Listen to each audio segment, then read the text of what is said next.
we are already deconflicting airspace. But isn't that a decision you should make now, whether? No, I don't think so. I am advocating. If you're advocating this? I am advocating the no-fly zone, both because I think it would help us on the ground to protect Syrians.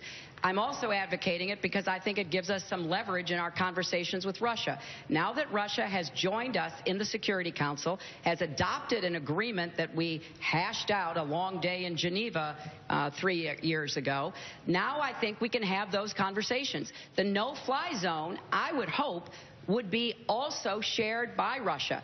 If they will begin to turn their military attention away from going after the adversaries of Assad toward ISIS and put the Assad future on the political and diplomatic track where it belongs. I want to take this to Senator. I'm going to take this to Senator Sanders next because I think the crucial. Let me just comment.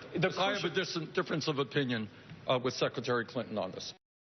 Our differences are fairly deep on this issue. We disagreed on the war in Iraq. We both listened to the information from Bush and Cheney. I voted against the war.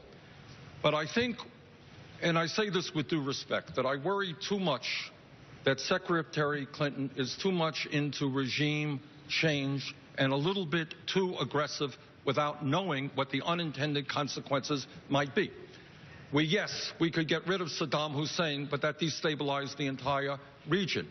Yes, we could get rid of Gaddafi, a terrible dictator, but that created a vacuum for ISIS. Yes, we could get rid of Assad tomorrow, but that would create another political vacuum that would benefit ISIS. So I think, yeah, regime change is easy. Getting rid of dictators is easy.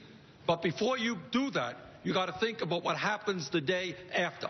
And in my view, what we need to do is put together broad coalitions to understand that we're not going to have a political vacuum filled by terrorists, that in fact we are going to move steadily and maybe slowly toward democratic societies. In terms of Assad, a terrible dictator.